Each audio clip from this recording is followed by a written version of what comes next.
Hello everyone, আমি পুনম। আমার একটি নতুন ব্লগে সবাইকে স্বাগতম।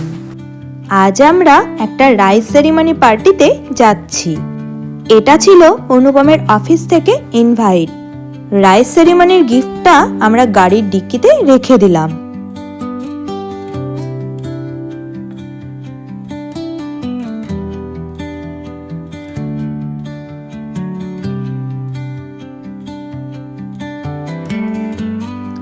আজ আমরা একা নয়, আমাদের সাথে আরো একটা ফ্যামিলি যাবে।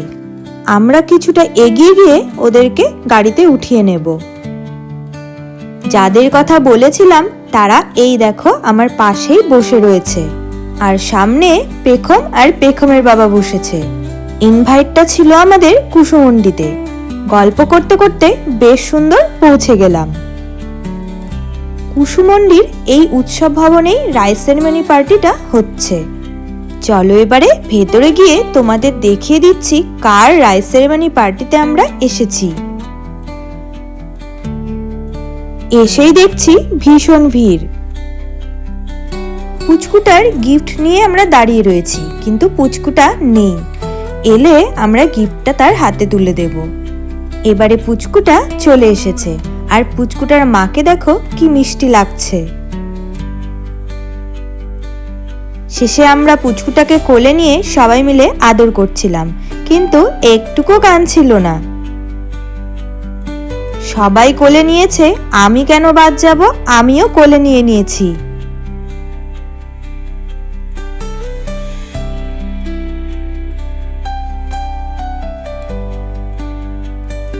দেখো পুচকুটা কি সুন্দর ক্যামেরার দিকে তাকিয়ে রয়েছে।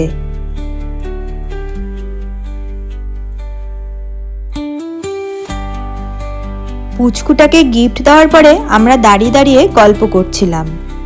আর যার দ্বারা আমরা নিমন্ত্রিত হয়েছিলাম তিনি হলো অনুপমের অফিস কলিগ। সন্দীপনদার দাদার ছেলের রাইস সেরিমনি পার্টিতেই আমরা এসেছি।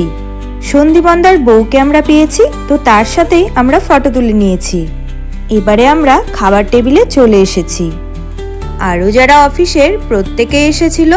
এটা হলো অনুপমের অফিসের ম্যানেজার বাবু ও তার ওয়াইফ, আর এই যে তার ছেলে।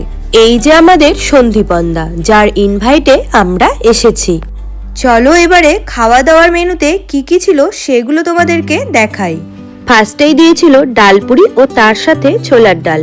এরপরে দিয়েছিল পোলাও ও তার সাথে ইলিশ মাছ ভাপা। এরপরে দিয়েছিল প্লেন রাইস ও তার সাথে মাটন। তারপরে ছিল টক দই, মিষ্টি, সন্দেশ, চাটনি। খাওয়া দাওয়ার পরে লজের সামনে এসে আমরা বাইরেটা একটু ঘুরে ঘুরে দেখছিলাম।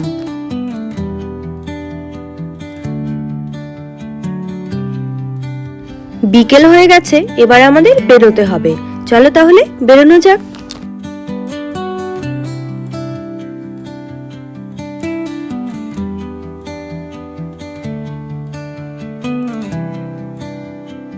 গল্প করতে করতে আমরা পৌঁছে গেছি গঙ্গারামপুর। আজকের মতো ব্লগটা এইটুকুই। আবারও একটি নতুন ব্লগে দেখা হবে তোমাদের সাথে। ততক্ষণের জন্য বাই বাই।